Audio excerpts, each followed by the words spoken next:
ایک صحابی پہ بڑا چڑھ گیا تو حضرت عبداللہ ابن مسعود سے کہنے لگے قرضہ بڑا چڑھ گیا. فرمانے لگے تمہیں وہ دعا نہ سکھاؤں جو ہمیں نبی پاک نے سکھائی ہے.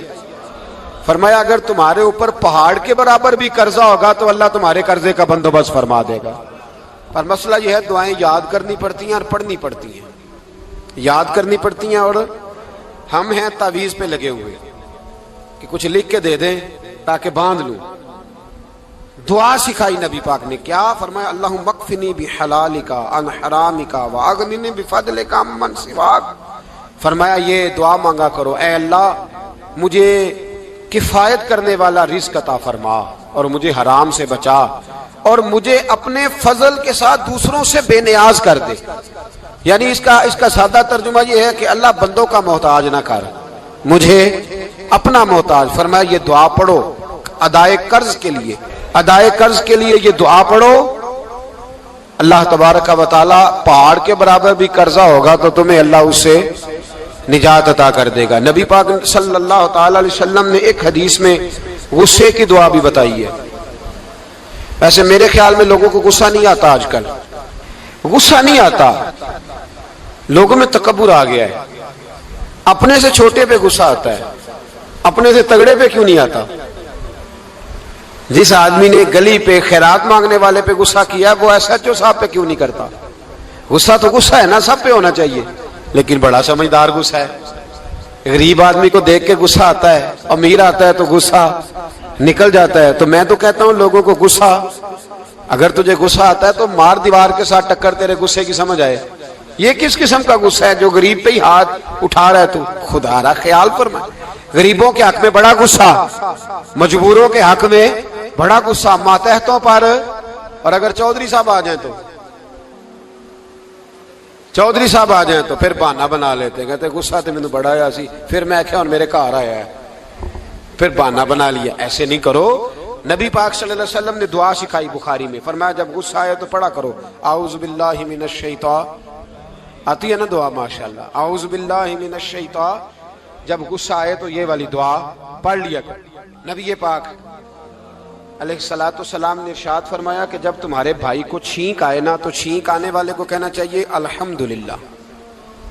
چھینک آئے اس نے کیا کہنا ہے یاد ہو جائے گا کیا کہنا ہے الحمدللہ. اور جو سنے اس نے کہنا یرحمک اللہ.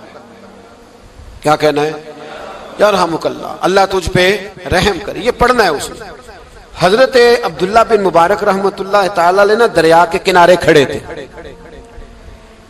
کشتی سے اترے تھے ابھی اور وہیں کھڑے تھے تو ایک آدمی دو چار لوگ کشتی میں کنارے سے آپ کے پاس سے گزرے تو ایک کو چھینک آئی. اس نے کہا الحمدللہ.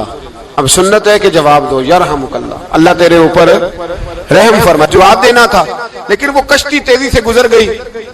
حضرت عبداللہ بن مبارک رحمۃ اللہ تعالی علیہ نے ملاح کو بلایا. فرمانے لگے اس کشتی کا پیچھا کرنا ہے. وہ کہنے لگا سواریاں بیٹھیں گی تو جاؤں گا. اس زمانے میں جو پوری کشتی کا ایک سائیڈ کا کرایہ تھا وہ 5 دینار تھا.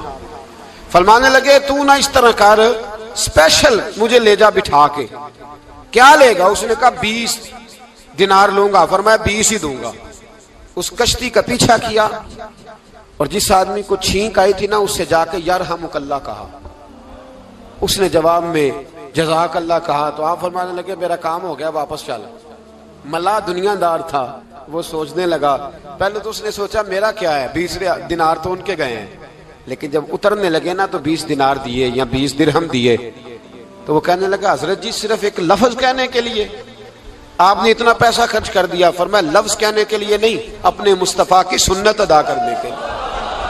اپنے نبی پاک علیہ السلام کی سنت ادا کرنے کے لیے. یرحمک اللہ. اللہ تیرے اوپر رحمت کرے. کس طرح کا خوبصورت انداز سکھایا ہے. دیکھیے ایک حدیث ترمذی شریف میں نبی پاک صلی اللہ علیہ وسلم نے فرمایا کسی بیمار کو دیکھ کے یا کسی مصیبت میں مبتلا آدمی کو دیکھ کے تم یہ دعا پڑھ لو تمہیں کبھی وہ مصیبت نہیں آئے گی.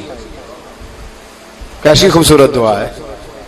کسی مصیبت زدہ کو بیمار کو دیکھ کے پڑھو تمہیں کبھی وہ مصیبت الحمدللہ الذی عافانی مما ابتلاک بہ وفضلنی علی کثیر ممن خلق تفضیلا.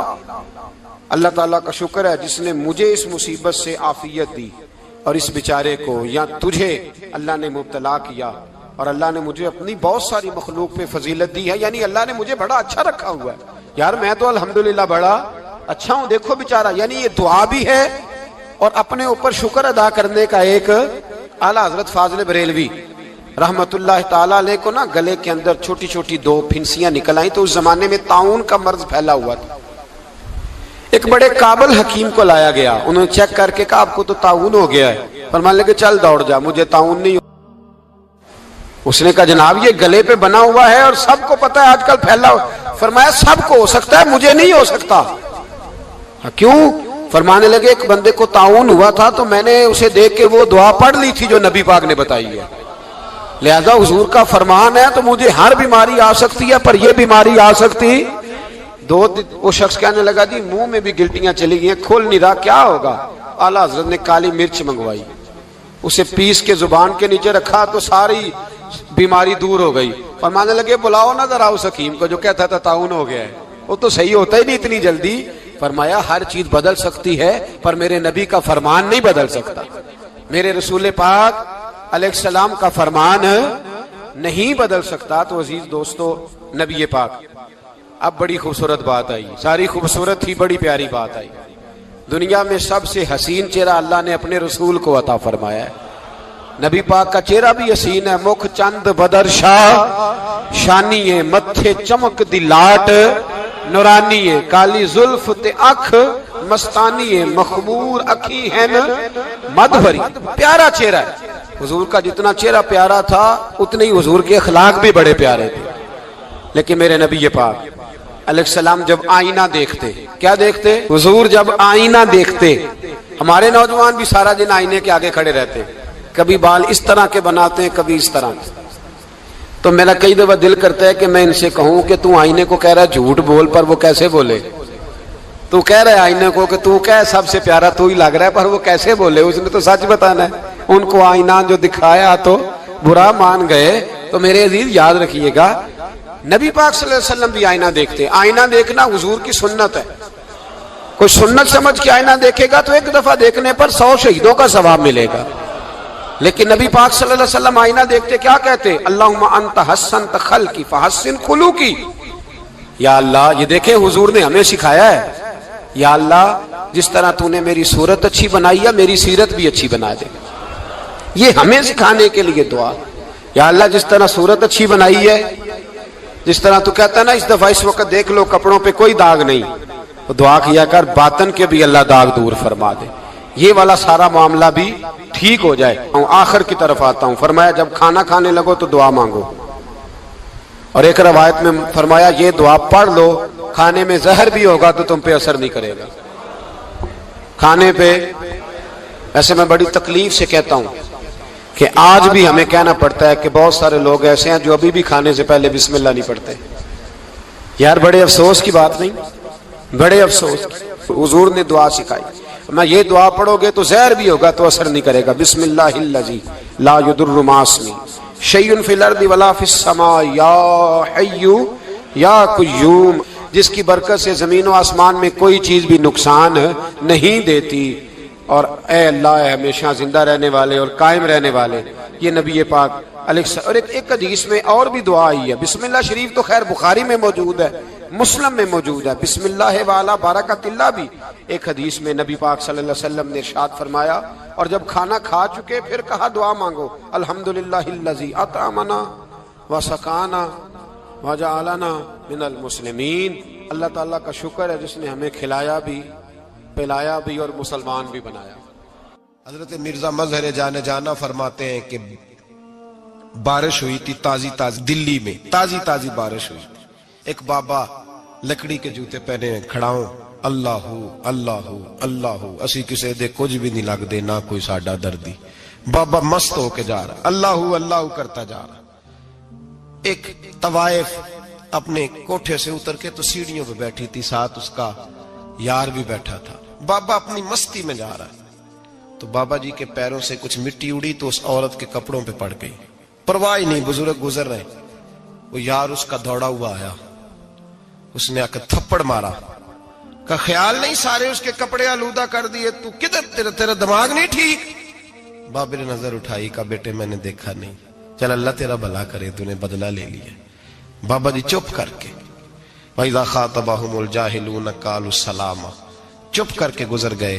ٹھنڈ کا موسم تھا، بارش تازہ ہوئی تھی، حلوائی دودھ کاڑ رہا تھا، اس نے بٹھایا بابا جی کو پھٹے پہ، پیالہ پکڑا، دوڑ کے آگے بڑھا، بزرگ آ گئے، آئیے بیٹھیے، دودھ کا گرم گرم پیالہ شکر ڈال کے دیا، بابا جی نے دودھ پیا، پھر نظر جھکی، پھر رنگ بدلا، کہنے لگے مالک تو کتنا بے نیاز ہے، کہیں تھپڑ مرواتا ہے، کہیں دودھ پلاتا ہے، تیری بے نیازی ہے نا، ادھر تھپڑ مروایا، یہاں دودھ پلایا، تو ہی جانتا ہے تیرے رنگ کیا ہے۔ ابھی بابا وہیں بیٹھا تھا، توڑے آئے پیچھے سے لوگ، شور ہوا، بابے کو دبوچ کے وہاں لے گئے جہاں اس نوجوان نے تھپڑ مارا تھا، کہا تو اللہ کا بندہ ہے، اللہ کے بندے بد دعا تو نہیں دیتے، ہوا کیا؟ کہا تو نے بد دعا دی ہے؟ کہا نہیں دی، بات بتاؤ۔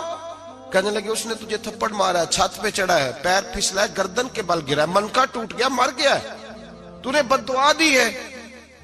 بابا جی کہنے لگے یار میں نے تو دوسرا لفظ بھی نہیں کہا، بھلا ہو کہہ کے گزرا ہوں، میں نے نہیں بد دعا دی۔ کہا تو نے دی ہے تبھی تو مر گیا، کہا نہیں دی۔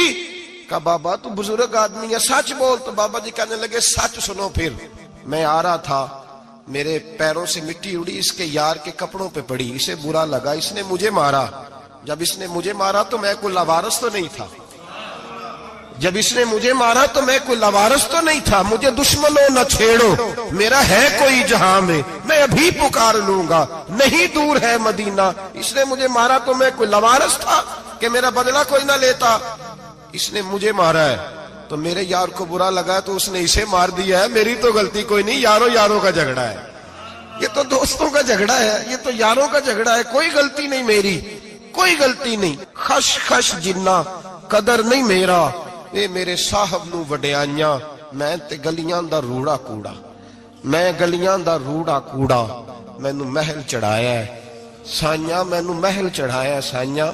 فرمایا اس نے مجھے لاوارث سمجھا تھا کہ تھپڑ مار کے گزر جائے، میرا کو پوچھے گا ہی نہیں۔ میرے رسول پاک علیہ السلام کے بارے میں رب فرماتا ہے ابھی میں تو تیرے ہوتے ہوئے کافر کو سزا نہیں دیتا کہ تو موجود ہے۔ یاد رکھیں حضرت فضیل بن عیاض فرماتے ہیں ایک جوان تھا، مسجد میں آیا، لوگوں سے کہنے لگا روٹی کھلاؤ، کسی نے توجہ نہ کی، اس نے کہا میں رب بتانے والا ہوں، میری طرف دیکھو تو صحیح، کسی شخص نے خیال ہی نہ کیا۔ پھر اس نے کہا یار تھوڑا سوچو، نمازیوں سے کہا، اہل علاقہ سے کہا، انہوں نے کہا تیری طرح کے بڑے درویش دیکھیں۔ مسجد کے محراب میں وہ رب کریم کا بندہ انتقال کر گیا، جب فوت ہو گیا نا، لوگوں کا مزاج ہے بیمار کو دوائی نہیں دیتے، جنازے پہ وقت پہ پہنچ جاتے، جب کوئی گر رہا ہوتا ہے تو سہارا کوئی نہیں دیتا، جب کوئی گر جاتا ہے ٹانگ ٹوٹ جاتی ہے تو تیمارداری کو زمانہ پہنچ جاتا ہے۔ اور بزرگ وہ نوجوان اللہ کا نیک بندہ مسجد کے محراب میں فوت ہو گیا۔ حضرت فضیل ابن عیاض کہتے ہیں امام صاحب نے اعلان کیا چندہ دو، کوئی لاوارث فوت ہو گیا، کفن دینا۔ چندہ کٹھا ہوا، کفن خریدا، جنازہ پڑا، عشاء کے بعد دفن کر کے آئے۔ فجر کی نماز کے لیے جب امام اور مؤذن مسجد میں آئے تو چیخیں مارنے لگے، تڑپنے لگے، دور دور تک آوازیں پھیل گئی، دنیا دوڑی آئی، کیا ہوا؟ کہنے لگے وہ جو تم نے کفن پہنایا تھا وہ یہاں پڑا ہوا ہے، اور دیکھو کفن پہ تحریر لکھی ہے۔ تحریر کیا ہے؟ عرش کے مالک نے فرمایا میرے دوست نے روٹی مانگی تم نے دی نہیں، اس نے تمہیں میرے قریب کرنے کے لیے اپنی طرف توجہ کرائی، تم نے کی نہیں، اور میرا یار تمہارے کفن کا محتاج تھا، سنبھال کے رکھو اپنا کفن، میں نے اسے جنت کا لباس عطا فرما دیا، سنبھال کے رکھو، یہ کوئی لاوارثوں کا ٹولہ ہے۔ یاد رکھیں جو وارث والے ہیں، وارث والے ان کا رنگ اور ہے، جو ماننے والے ہیں ان کا مزاج اور ہے، اپنی زندگی لاوارثوں کی طرح نہیں۔ اللہ تعالیٰ اپنے بندوں سے بڑی ہی محبت فرماتا ہے، بغیر طلب کے، بغیر دعا کے رزق، مال، اولاد، صحت، عافیت، دوست، احباب، ماں باپ، یہ سب نعمتیں اللہ بغیر طلب کے بندوں کو عطا فرماتا ہے۔ اللہ تبارک و تعالی اپنے بندوں کے حق میں رحمت والے فیصلے کرتا ہے، درگزر والا معاملہ فرماتا ہے۔ جگہ جگہ قرآن مجید میں اللہ تعالیٰ نے اپنے بندوں پر رحمت کرنے کا ذکر فرمایا ہے۔ ان اللہ یغفر الذنوب جمیعا فرمایا بے شک رب تمہارے سارے ہی گناہ معاف فرما دے گا، تم نا امید نہ ہونا، وہ معاف کر دے گا تمہیں۔ قرآن مجید میں فرمایا ان اللہ بالناس لرؤوف الرحیم، بے شک اللہ اپنے بندوں پر بڑا ہی مہربان اور نہایت ہی رحم کرنے والا رؤوف اور رحیم ہے، بڑا مہربان ہے، کرم فرماتا ہے۔ اللہ تعالیٰ اپنے بندوں سے بڑا جلد راضی ہو جاتا ہے، وہ اپنے بندوں کو بہت زیادہ مشقت میں نہیں ڈالتا، وہ اپنے بندوں سے اپنی نعمتوں کا بدلہ نہیں چاہتا، بہت سخت مشقت والی عبادتیں نعمتوں کے بدلے نہیں چاہتا، وہ بڑی جلدی رحم فرماتا ہے۔ ماں پیار کرتی ہے اپنے بچے سے، لیکن وہ ناراض بھی ہو جاتی ہے بعض چیزوں پہ، بعض معاملات اس کا دل بھی دکھاتے ہیں، بعض جگہ وہ رو کے یہ بھی کہتی ہے کہ تو نے میری محبت کا کوئی نتیجہ نہیں مجھے دیا، میری ساری کمائی تو نے ضائع کر دی۔ والد بہت ساری جگہوں پہ ناراض ہوتا ہے، شکوہ کرتا ہے، کہتا ہے میری بیماریوں کی، پریشانیوں کی، بڑھاپے کی، کمزوریاں کا سبب بیٹے تو ہی بن گیا، یہ ساری تکلیفیں تو ٹھیک ہو جائیں تو میری شاید عمر بھی بڑھ جائے، صحت بھی ٹھیک ہو جائے، میں زیادہ دیر جوان رہ سکوں۔ ناراض ہوتے ہیں ماں باپ، اسی طرح ماں باپ راضی بھی ہو جاتے ہیں،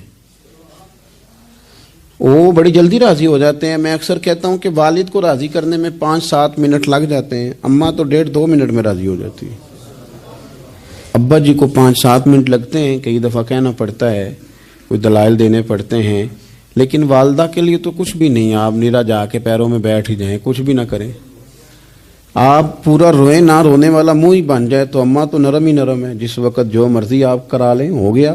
اللہ تبارک و تعالی بلا مثال و بلا تشبیہ سمجھانے کے لیے عرض کرتا ہوں، اللہ بھی بعض معاملات میں اپنے بندوں سے ناراض ہو جاتا ہے، وہ کہتا ہے میں تکبر کرنے والوں کو پسند نہیں کرتا، وہ کہتا ہے فسادی پسند نہیں ہیں، وہ فرماتا ہے کہ راہوں میں کجی کرنے والے پسند نہیں ہیں، وہ فرماتا ہے کہ بدعہدیاں کرو گے تو میں صبح قیامت تم سے سوالات کروں گا۔ اللہ تبارک و تعالیٰ بہت ساری چیزوں کو ناپسند کرتا ہے، ناراض ہو جاتا ہے، بلکہ نبی پاک صلی اللہ تعالی علیہ وسلم نے فرمایا تم بات کرتے کرتے کوئی ایسا جملہ بول دیتے ہو کہ رب اتنا ناراض ہوتا ہے کہ تمہیں پتہ بھی نہیں ہوتا، تمہارے لیے جہنم کا فیصلہ کر دیتا ہے۔ اس لیے پہلے تولو پھر بولو، خود اپنے لفظوں کی تو تم پہرے داری کرو نا کہ میں کیا کہہ رہا ہوں، کوئی ایسا جملہ، کوئی ایسی بات وارث شاہ مان کری نہ وارثاندہ، کوئی ایسی بات نہ تمہاری زبان سے نکلے۔ اور حضور یہ بھی فرماتے ہیں کہ اس کا دوسرا پہلو بھی ہے، بعض اوقات تم بات کرتے ایسا جملہ کہتے ہو وہ اتنا راضی ہوتا ہے کہ تمہارے لیے جنت کا فیصلہ فرما دیتا ہے۔ مسلمان کو اب یہ حکم ہے، اس ساری گفتگو کا نتیجہ یہ ہے کہ وہ اپنے جذبات پر، خیالات پر، نگاہوں پر، زبان پر، کانوں پر تھوڑی توجہ دے، بے لگام نہ بنے، بے ترتیب نہ بنے، جو طبیعت میں آئے کر نہ گزرے، تھوڑا سا نہ سوچے سمجھے اور تھوڑا سنبھل کے چلے، کبھی ان کاموں کی طرف نہ جائے جن سے رب ناراض ہو جاتا ہے، ان کاموں کی طرف بڑھے جن سے اللہ راضی ہوتا ہے۔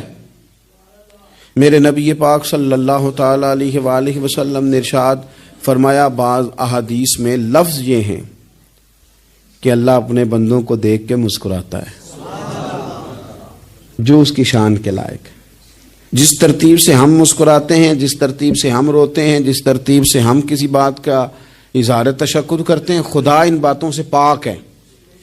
اب بہت ساری حدیثوں میں آیا کہ وہ مسکراتا ہے، تو کیا مطلب ہے مسکرانے کا؟ تو علماء تفسیر نے لکھا ہے مسکرانے کا مطلب یہ ہے کہ وہ بڑا ہی راضی ہوتا ہے اپنے بندے سے، بڑا راضی ہوتا ہے، یہ مطلب ہے۔ ایک تو مسکرانے کا مطلب یہ کہ وہ بڑا راضی ہو گیا، بڑا راضی ہو گیا، وہ مسکرا دیا اپنے بندے پہ، اور ایک اس کا معنی خود نبی پاک صلی اللہ تعالی علیہ وسلم نے بیان فرمایا۔ مسند امام احمد بن حنبل میں حدیث ہے، حضور سید عالم علیہ السلام سے صحابہ نے پوچھا یا رسول اللہ شہید تو بڑے لوگ ہوتے ہیں، شہیدوں میں افضل کون ہے؟ تو اللہ کے حبیب علیہ الصلوۃ والسلام فرمانے لگے وہ والا بندہ جو ڈٹ گیا تھا کافروں کے مقابلے میں، وہ ہلا نہیں، پوری طرح ڈٹ کے جو لڑا وہ شہداء میں افضل ہے۔ حضور فرماتے ہیں وہ جنت کے بالا خانوں میں سیر کرے گا اور رب اسے دیکھ کے مسکرائے گا. رب اسے دیکھ کے مسکرائے گا. اللہ تعالیٰ مسکراتا ہے اسے دیکھ کے. اور اگلے جملے میں حضور نے وضاحت کر دی, فرمایا جب رب دنیا میں کسی پر مسکراتا ہے نا تو اس کا معنی یہ ہے کہ قیامت میں پھر اللہ اسے حساب کوئی نہیں لے گا. جس پر اللہ دنیا میں مسکرا دیا اس سے کوئی حساب, تو وہ کام ڈھونڈنے چاہیے نا جس سے اللہ مسکرائے.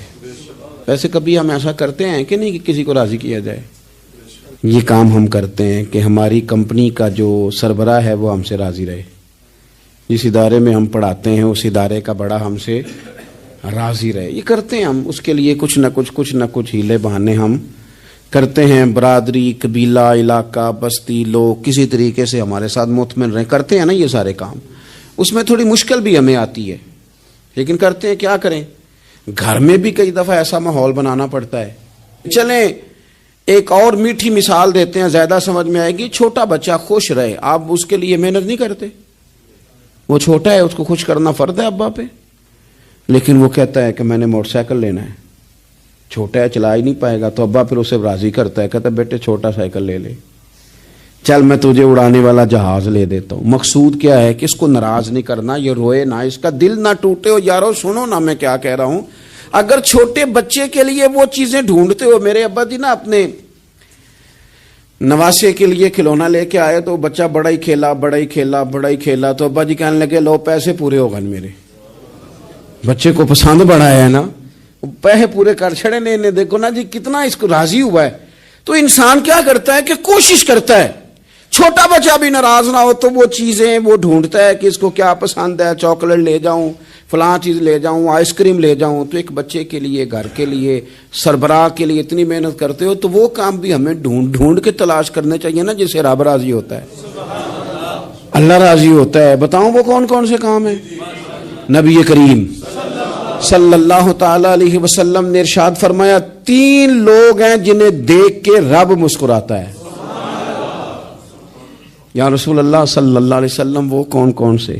تو محبوب فرمانے لگے ایک وہ بندہ ساری مخلوق سوئی ہے, آدھی رات ہے, رات کا پچھلا پہر ہے, اس نے اٹھ کے وضو کر لیا, مصلی پہ کھڑا ہو گیا خدا کی یاد میں.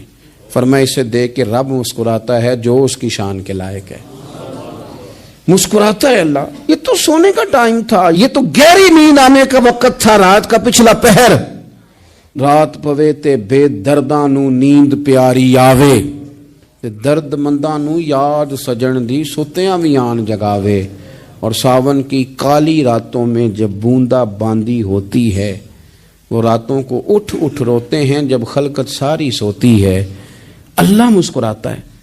اور سننا میرے بھائی, میرے نبی پاک صلی اللہ تعالی علیہ وسلم فرماتے ہیں جب مسلمان نماز کے لیے صفیں بناتے ہیں نا, ترتیب لگ رہی ہوتی ہے, اب اللہ کی بارگاہ میں کھڑے ہوں گے, قیام کریں گے, رکوع کریں گے, سجود کریں گے. فرمایا جب مومن صفیں بناتے ہیں تو رب دیکھ کے مسکراتا ہے,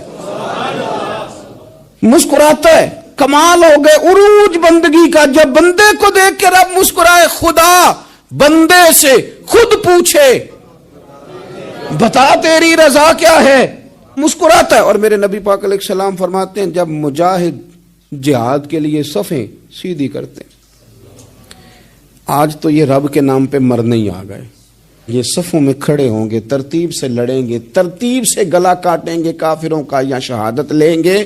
فرمایا جب جہاد کے لوگ صفیں بناتے ہیں تو رب انہیں دیکھ کے مسکراتا ہے. کتنے نصیبوں والا وہ بندہ ہے جسے دیکھ کے مسکرا دیا. او یار کبھی تیرا بیٹا تیرے سامنے مسکرائے نا چھوٹا, تو تیرا دل باغ باغ ہو جاتا ہے. تیری ماں بیمار کسی ایک دن صحیح طرح ہنس پڑے تو طبیعت خوش ہو جاتی. مجھے بتاؤ نا جس کا رب بھی اسے دیکھ کے ہنس پڑے, جو اس کی شان کے لائق ہے, کیا اس بندے کے نصیبیں ہیں, کیا اس کے مقدر ہیں.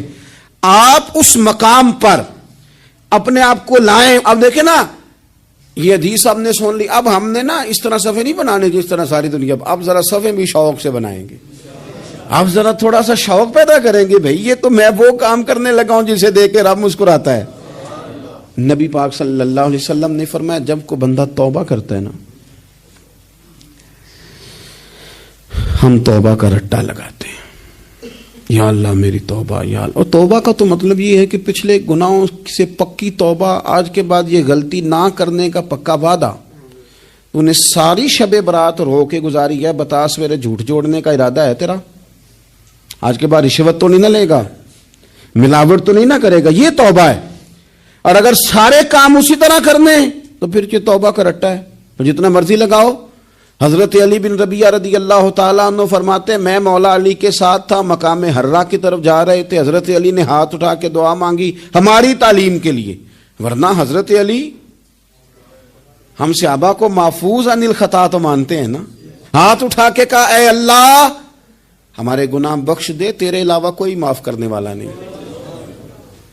اور پھر حضرت علی آسمان کی طرف دیکھا اور دیکھ کے نا حضرت علی بن ربیعہ کو تو مسکرائے. حضرت علی بن ربیعہ کہنے لگے حضور مسکرائے کیوں ہو؟ فرمانے لگے ایک دن میں حضور کے ساتھ اسی طرح آیا تھا، اسی طرح حضور نے دعا فرمائی تھی ہماری تعلیم کے لیے، اور پھر حضور مجھے دیکھ کے مسکرائے تھے اور فرمایا جب کوئی بندہ رب کی بارگاہ میں اس طرح استغفار کرتا ہے تو رب مسکراتا ہے اور مسکرا کے فرماتا دیکھ لو میرے بندوں کو پتا ہے کہ میرے علاوہ معاف کرنے والا کوئی نہیں. انہیں پتا ہے، تم اس کی بارگاہ میں رجوع تو لاؤ، آؤ تو صحیح دو آنسو لے کر. اقبال کہتے ہیں کہ موتی سمجھ کے شان کریمی نے چن لیا، قطرے دو گرے میرے ار کے انفال کے. دو میں نے آنسو بہائے تھے تو اس کے کرم نے تو موتی سمجھ کے چن لیے. سنو نا حضور اس استغفار کو اللہ کو یار رات کو توبہ کر کے سونا چاہیے. ہمیں کچھ غلطیاں ہم کرنا نہیں چاہتے پر ہم سے ہو جاتی ہیں، کچھ دل ہم توڑنا نہیں چاہتے پر وہ ٹوٹ جاتے ہیں، ہماری مجبوری ہوتی ہے ٹوٹ جاتے ہیں. رات کو اس کی بارگاہ میں ہاتھ باندھ کے کشکول طلب دراز کر کے خوب استغفار پڑھنا چاہیے کہ مالک بندے ہیں نا کیا کریں، نفس کا ساتھ ہے، دنیا کا ساتھ ہے، خواہشات نفسانیہ، مالک معاف کر دے. درد سے توبہ، رسم نہ ہو، کہانی نہ ہو، لفظ نہ ہو، جملے نہ ہو. اور جناب ایسے لوگوں کے بیچ بڑے ہاتھ باندھ کے اور بڑا کوئی ضرورت نہیں، آپ اکیلے اپنی چارپائی پہ بستر کے اندر منہ دے کے بھی درد سے کہیں گے نا معاف کر دے تو وہ تو مہربانی بڑا ہے. میرے نبی پاک صلی اللہ علیہ وسلم مثال دیتے ہیں، فرمایا ایک آدمی صحرا میں جا رہا، صحابہ سے حضور خطاب کر رہے ہیں، فرمایا ایک آدمی صحرا میں جا رہا تھا، اس نے اپنی اونٹنی پہ کھانا پانی پیسے ہر چیز رکھی ہوئی تھی.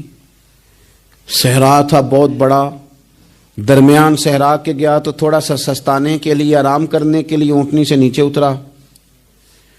اب اس نے اونٹنی کی لگام، اونٹنی کی نکیل اپنے سرہانے کے نیچے رکھی، ہاتھ کے ساتھ پکڑی اور سو گیا.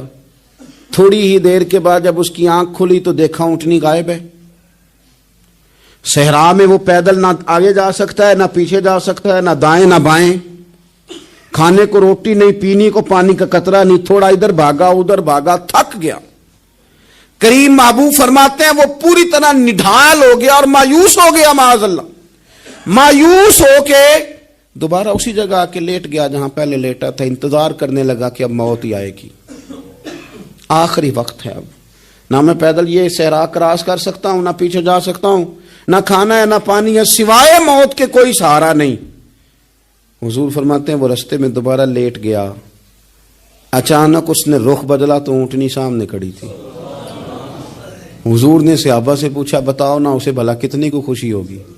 یا رسول اللہ جسے نئی زندگی مل گئی ہے. آپ دیکھیں نا سارے ڈاکٹروں نے کہہ دیا کہ اس کے تو گردے میدا جگر ہر چیز ختم ہے، گھر لے جاؤ خدمت کرو، ہر طرف پریشانی ہے. وہ بندہ بھی سمجھ گیا ہے کہ آخری وقت آ گیا، کل جاؤں پرسوں جاؤں، تیاری ہو گئی، سب لوگ آ گئے، باہر والے بھی آ گئے. یہ ماحول ایک عجیب رنگ اختیار کر گیا. اچانک ایک ڈاکٹر نے آ کے کہا نہیں نہیں غلطی لگ گئی تھی. مجھے بتائیے انداز کیا ہوتا ہے؟ بغیر دوائی کے بندہ اٹھ کے کھڑا نہیں ہو جاتا. او میں تو بچ گیا ہوں.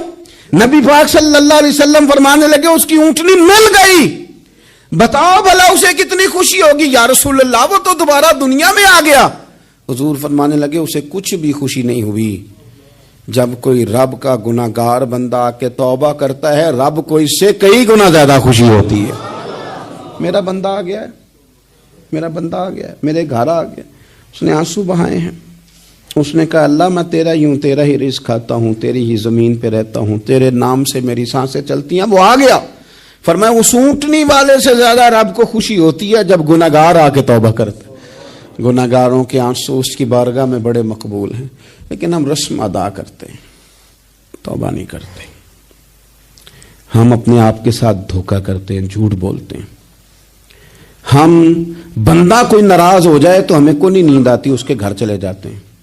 ہم اپنے سارے رشتوں کو، تعلقات کو مینٹین کر کے رکھنے کے عادی ہیں۔ ہمیں پتہ ہے کہ وہاں میں نہیں جا سکا تو بیٹا بھیجتا ہوں، فلاں شادی پہ میں نہیں جا سکا تو بھتیجا بھیجتا ہوں، بھائی بھیجتا ہوں۔ ہر تعلق کا ہم نے خیال رکھا کوئی روٹھ نہ جائے،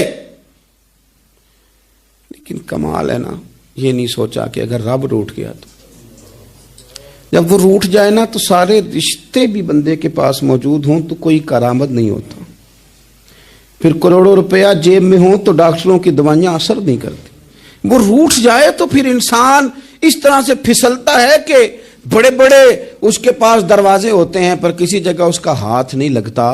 خدا را خیال کریں، دنیا روٹتی ہے تو روٹھ جائے، رب رسول ناراض نہ ہونے پائیں، اس کا خیال کریں۔ حضور فرماتے ہیں وہ مسکراتا ہے، اسے خوشی ہوتی ہے جب کوئی اس کا بندہ اس کی طرف رجوع کرتا ہے۔ میرے عزیزو، رسول پاک صلی اللہ تعالی علیہ وسلم نے ان لوگوں کے تذکرے کیے جنہیں دیکھ کے رب مسکراتا ہے۔ ہم نا گناہگاروں پر بھی فتویٰ دینے میں جلدی کرتے ہیں اور نیکی پر بشارت دینے میں بھی جلدی کرتے ہیں، حالانکہ یہ ہماری ذمہ داری نہیں۔ پتہ نہیں اللہ تعالیٰ کس کو کب توفیق توبہ دے کے اپنے قریب کر لے، لیکن بڑی جلدی ہے، بڑی جلدی فتویٰ دینے میں۔ اور یہ فتویٰ صرف مفتیوں کا نہیں رہ گیا، یہ میری طرح کے، آپ کی طرح کے ڈھیروں لوگ ہیں جنہوں نے جیبوں میں فتوے ڈالے ہوئے۔ بھئی آپ نے کیوں ذمہ داری لے لی ہے جنت میں داخل کرنے کی اور نکالنے کی؟ یہ تو میرے رب کریم کا کرم ہے، وہ جس کو چاہے جب چاہے جتنا چاہے عطا کرے۔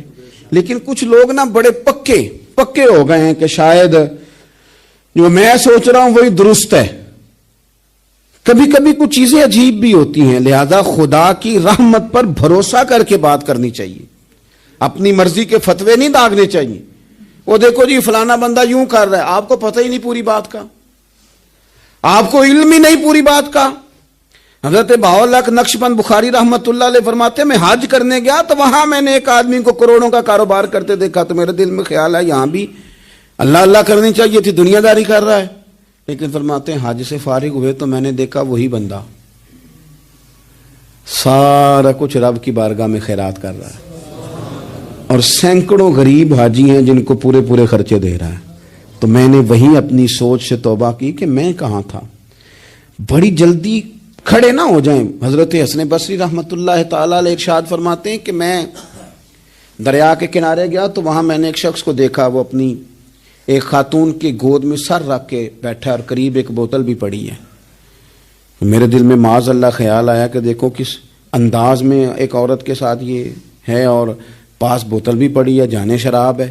کہتے میں سوچ ہی رہا تھا کہ اچانک کی کشتی آ رہی تھی دریا میں، وہ ہچکو لے کھائے، کشتی میں 4-5 لوگ تھے، وہ دریا میں ڈوبنے لگے۔ وہ آدمی تیزی سے اٹھا، دریا میں چھلانگ لگائی، پہلے ایک کو نکالا، پھر دوسرا نکالا، پھر تیسرا نکالا، ایک بندہ رہ گیا۔ کہنے لگا حضور مجھے تو آپ نے گناہگار سمجھا ہے، میں تو بڑے غلط انداز میں یہاں بیٹھا ہوں، آپ نے جو سوچا چلیں گے چوتھا بندہ آپ نکالنا ہے، کرے نا یہ کام، کرے نا یہ کام۔ بڑے بھولے بھالے بڑے اللہ والے، ریاض آپ کو بس ہم ہی جانتے ہیں، اتنی جلدی فتویٰ۔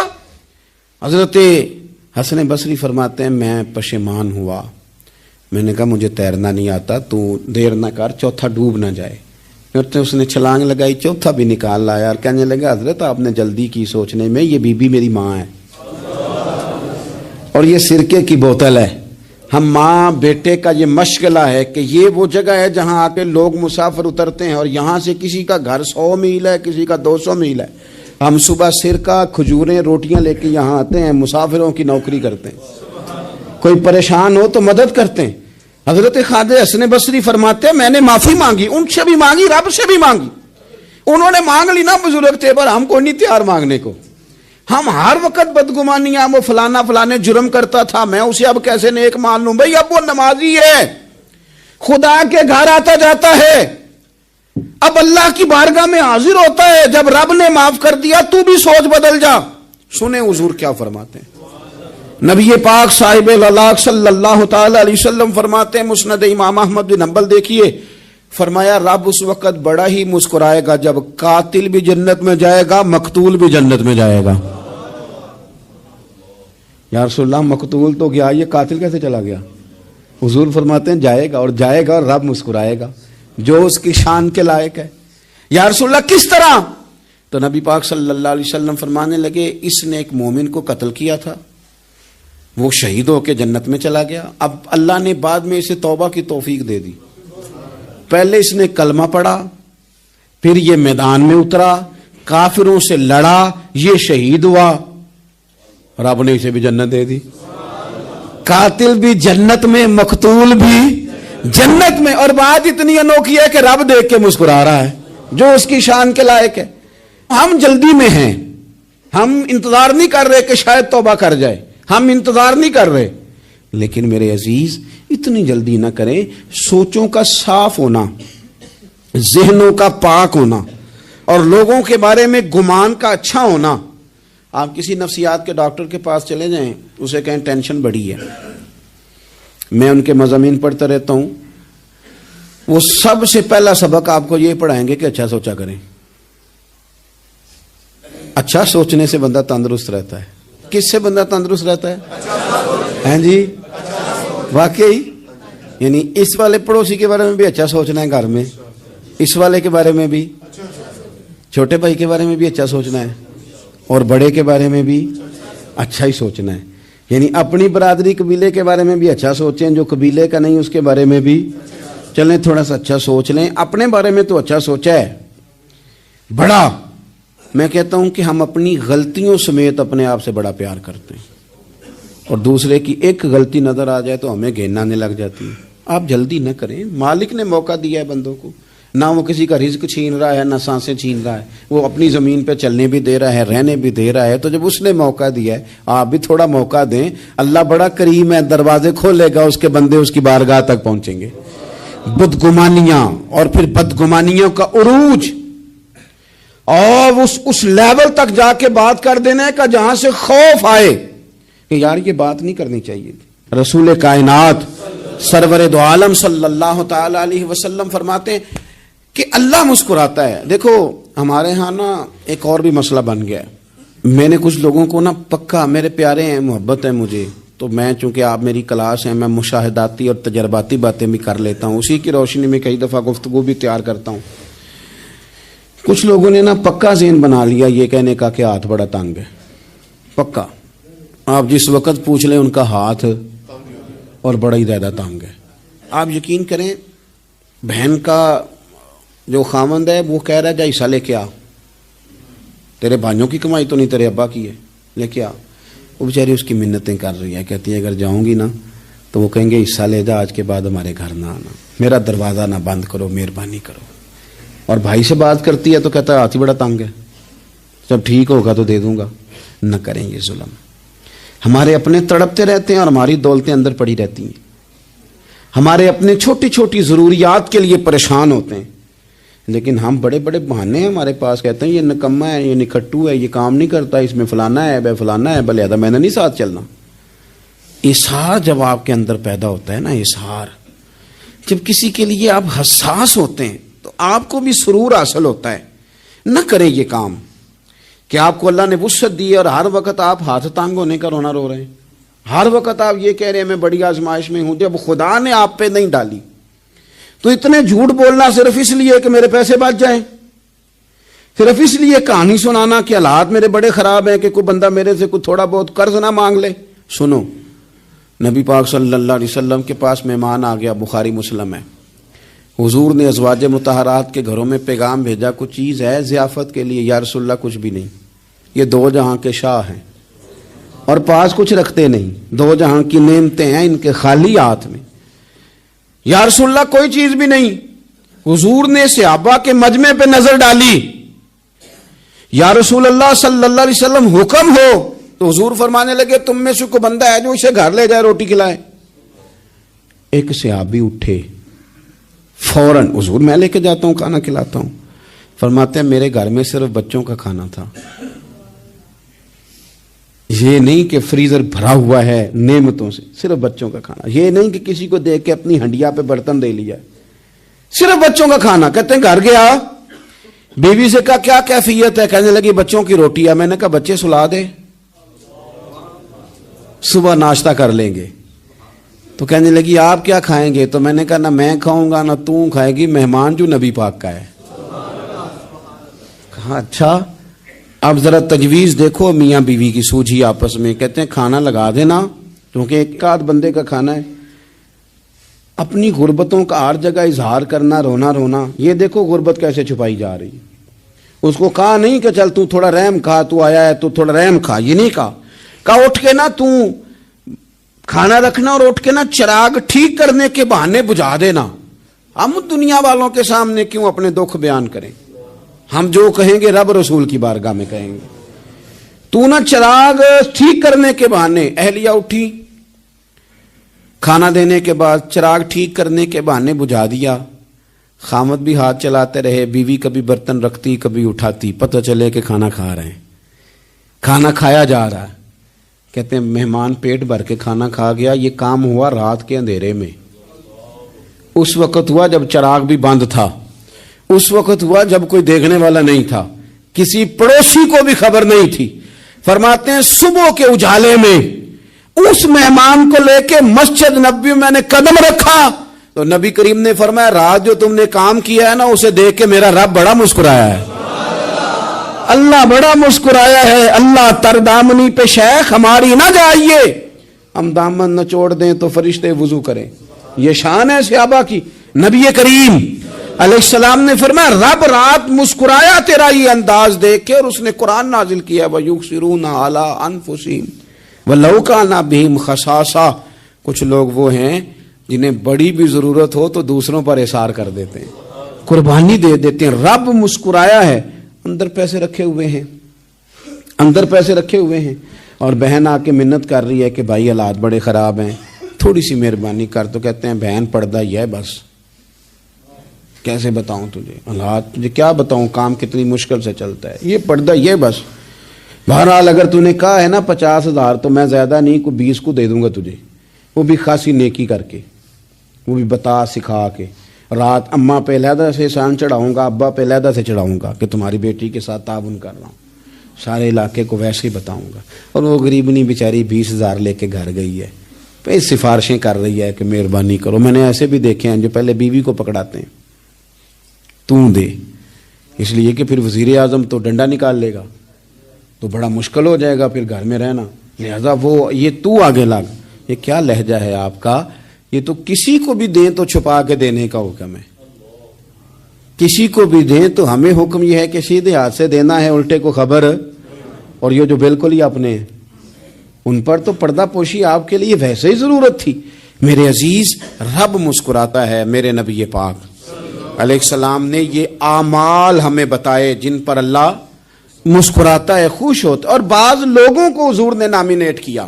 حضرت سعد بن معاذ رضی اللہ تعالیٰ عنہ عظیم صحابی تھے. یہ وہ خوبصورت صحابی ہیں جن کے جنازے کو کندھا میرے نبی پاک نے عطا فرمایا.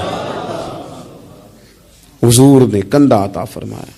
کمال ہو گئی. نرخ بازار محبت کا انوکھا ہی ہو گیا. خود خریداروں میں شامل آ کے مولا ہو گیا. حضور نے کندھا دیا. حضرت سعد بن معاذ رضی اللہ تعالیٰ عنہ کا جب جنازہ اٹھا ان کی والدہ رو پڑی، بڑے درد سے روئی. ماں تھی نا، ان کی آواز جب حضور تک گئی تو نبی پاک نے فرمایا آنسوؤں کو روک لے، آواز کو کم کر لے.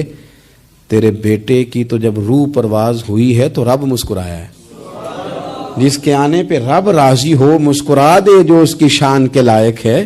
یہ تو وہ لوگ ہیں کہ جن کے جانے پر نا رب، وہ کسی نے کہا تھا کہ میرے مرنے پہ ہر سو شور مچ جائے گا، دیکھو گے میرے مرنے پہ ہر سو شور، تمہیں پتہ چل جائے گا جب ہم جائیں گے. میرے مرنے پہ ہر سو شور مچ جائے گا، دیکھو گے. اور کہنے الوداع سرکار خود تشریف لائیں گے.